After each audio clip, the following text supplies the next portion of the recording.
Here's a hard truth. You don't have a time management problem. What you have is a boundary problem. And I say that with love because we've been trained to believe that busy equals being valuable, that being available means being a good person, that saying yes is a cost of being liked, needed, respected. But here's the reality. Every time you say yes to something that drains you, you're saying no to something that could build you. See, boundaries aren't about being cold. They're about being clear. They're not selfish. They're essential. Because without them, you burn out. You lose focus. You become resentful.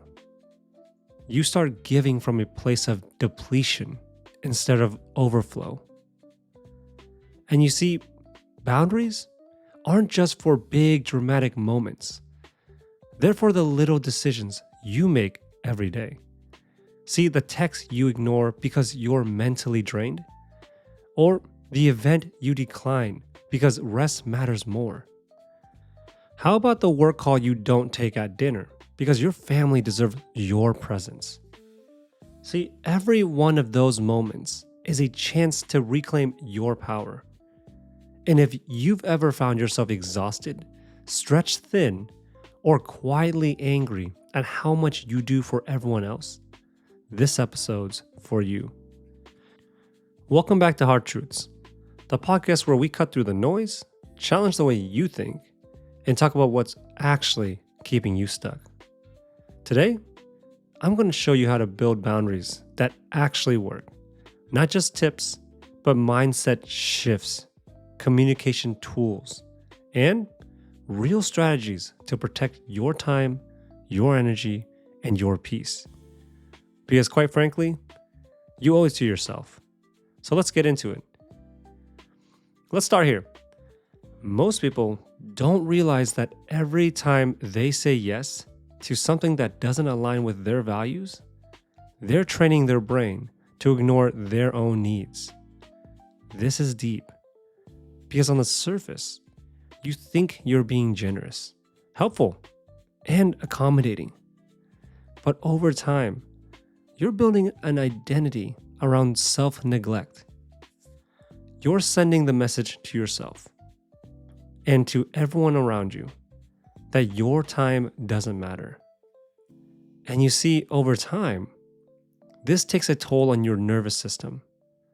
Studies in behavioral psychology, chronic people-pleasing, and lack of boundaries increase stress hormones like cortisol, leading to fatigue, anxiety, and even burnout. Here's a personal moment.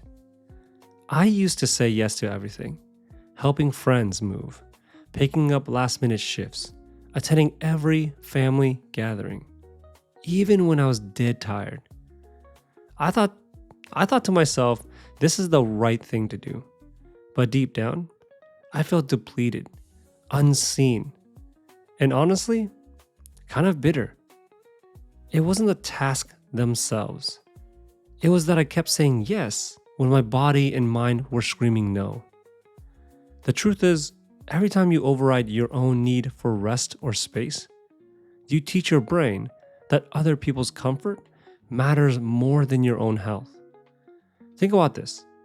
Even Oprah Winfrey said that her greatest growth came when she stopped saying yes out of guilt and started saying yes from a place of alignment. That's the difference between burnout and boundaries. The deeper cost is internal. Every unnecessary yes is a quiet betrayal of self. And the more you do it, the easier it becomes to forget what you even want anymore. So here's your takeaway. Start paying attention to your automatic yes. If your gut tightens before you respond, I want you to pause. If you feel resentment before you even show up, I want you to pause. That feeling is data. Your discomfort is not the problem. It's the messenger. So, Before you can build strong boundaries, you have to know where your limits are. And most people don't. Well, not really. They know when they're exhausted. They know when they've had enough. But by then, it's already too late. See, the key is learning to recognize your boundaries before they get crossed. And that starts with self-awareness. Here's what I mean. Have you ever said yes to a meeting, then felt your stomach drop the moment you saw it on your calendar? Or agreed to a favor and immediately regretted it? That's your body speaking. That's the somatic signal telling you your boundary got crossed. Research from University of California, Berkeley shows that our emotions often show up in the body first. Think about tension in your jaw, a tight chest, that drained feeling after talking to a certain person. Those are all physical indicators that you've hit a boundary. So how do you catch it earlier? You slow down, you get honest, and you ask, what actually drains me? What makes me feel energized? Where am I saying yes just to avoid conflict or just to keep the peace? Here's a quick exercise I use. At the end of the day, I jot down 3 moments that gave me energy and 3 that drained me. And you see, over time, patterns emerge. That's when it gets real. You start noticing what relationships need boundaries, what habits need adjusting, what parts of your life need protecting. We can also look at this biologically. See, your autonomic nervous system, ANS for short, that system is responsible for regulating involuntary bodily functions like heart rate and digestion. It reacts to these energy exchanges. Chronic overextension activates your sympathetic nervous system, keeping you in a constant state of fight or flight. But when you set a boundary, you shift towards parasympathetic activation. That's rest, digest, recalibrate. See, the goal isn't to eliminate stress or demands. It's to get clear on what you're no longer willing to sacrifice. And once you do that, boundaries, they stop feeling like rules. They start feeling like relief. So, saying no is one of the hardest things for most people to do. Not because we don't want to, but because we're scared of what it might mean. Will they be mad at me? Will they think I'm selfish? What if they stop asking altogether? But here's the truth. Every time you say yes, just to avoid discomfort, you're building a life around everyone else's preference but your own. Let that sink in. This isn't just about your calendar. It's about your identity. Every yes that comes from fear becomes a brick in the version of you that's shaped by the obligation, not the intention. So how do we shift that? You start by understanding that no is a complete sentence. You don't owe anyone a justification for protecting your peace. But I get it. Easier said than done, right? So here's a strategy I use that works in both personal and professional settings. I call it the graceful decline. You thank them, acknowledge they ask, and then assert your no. It sounds like this. I really appreciate you thinking of me, but I'm at capacity right now. Or, I wish I could help, but I need to focus on my priorities this week. See, it's short, it's respectful, and it's done. Psychologically, saying no activates our fear of rejection. It taps into the same social survival circuitry in the brain that fears exclusion. That's why it feels so threatening. But what the research shows is that the discomfort of saying no is momentary, while the cost of saying yes when you mean no, it lingers. See, Dr. Vanessa Bowens, a social psychologist at Cornell, studied this exact thing. Her research shows that we vastly overestimate how much people will be upset when we turn them down. See, most of the time, people respect honesty more than an empty compliance. And here's something else I want you to hear. Saying no to others is saying yes to yourself. It's how you protect your time, your energy, your capacity to do what actually matters. See, you don't need to be harsh, but you do need to be honest. And if you're still struggling, here's a mindset shift that helped me. You're not rejecting them. You're respecting them. So here's what I want you to take from this. Start practicing small no's, low-stake moments. Build that muscle, because the more you say it with intention, the easier it becomes.